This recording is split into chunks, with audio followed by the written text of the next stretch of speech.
1974 പൂക്കാട് കലാലയം പിറന്നത്. കഥകളി ആചാര്യൻ പത്മശ്രീ ഗുരു ചേമഞ്ചേരി കുഞ്ഞിരാമൻ നായർ, പ്രശസ്ത സംഗീതജ്ഞൻ മലബാർ സുകുമാരൻ ഭാഗവതർ, താളവാദ്യ വിദഗ്ധൻ ശിവദാസ് ചേമഞ്ചേരി,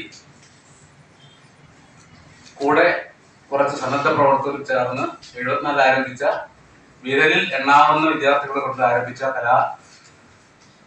ഒരു പഠനശാല ഇന്ന് ഏതാണ്ട് ചേമഞ്ചേരിയിലും ഉള്ളിയേരിയിലുമായി 3000-ഓളം കുട്ടികൾ നൃത്തം, വാദ്യം, ചിത്രം, സംഗീതം, തിയേറ്റർ ഇതിൽ പഠനം നടത്തിക്കൊണ്ടിരിക്കുന്നുണ്ട്.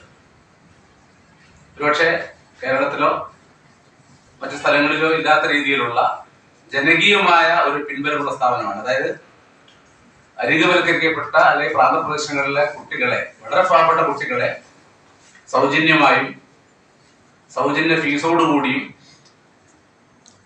പഠിപ്പിക്കുന്ന ഒരു അനൗപചാരിക സർവകലാശാല എന്ന് വേണമെങ്കിൽ പറയാം. അങ്ങനെ ബഹുമാനപ്പെട്ട ബേബി അങ്ങനെ പറഞ്ഞിട്ടുമുണ്ട്. കാരണം കലാപഠനം വളരെ പ്രയാസപ്പെട്ടതും ചെലവേറിയതുമായ ഒരു കാലത്താണ് നമ്മൾ ജീവിക്കുന്നത്. എന്നാൽ ഏറ്റവും ചുരുങ്ങിയ ഫീസിൽ, അതായത് ഒരു ഭരതനാട്യം പഠിപ്പിക്കണമെങ്കിൽ കോഴിക്കോട് നഗരത്തിൽ പക്ഷെ 1500-2000 വേണം ഫീസ്. ഞങ്ങളത് 200-250 മാക്സിമം ഫീസ് വാങ്ങുള്ളൂ.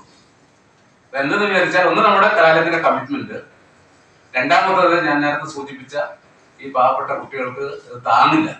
അപ്പൊ ഏറ്റവും പാവപ്പെട്ടതിന് പോലും കലാപഠനത്തിലേക്ക് കൊണ്ടുപോകുന്ന രീതിയിലുള്ള ഒരു സമീപനമാണ് കലാലയത്തിന്റെ കാഴ്ചപ്പാട്. അതുകൊണ്ട് തന്നെ നമുക്ക് വലിയ അസറ്റുകളൊന്നും ഇല്ലെങ്കിൽ കൂടി 10,000-കണക്കിന് കലാകാരന്മാരെ ഈ 50 വർഷം കൊണ്ട് നമുക്ക് പുറത്തേക്ക് കൊടുക്കാൻ സാധിച്ചിട്ടുണ്ട്.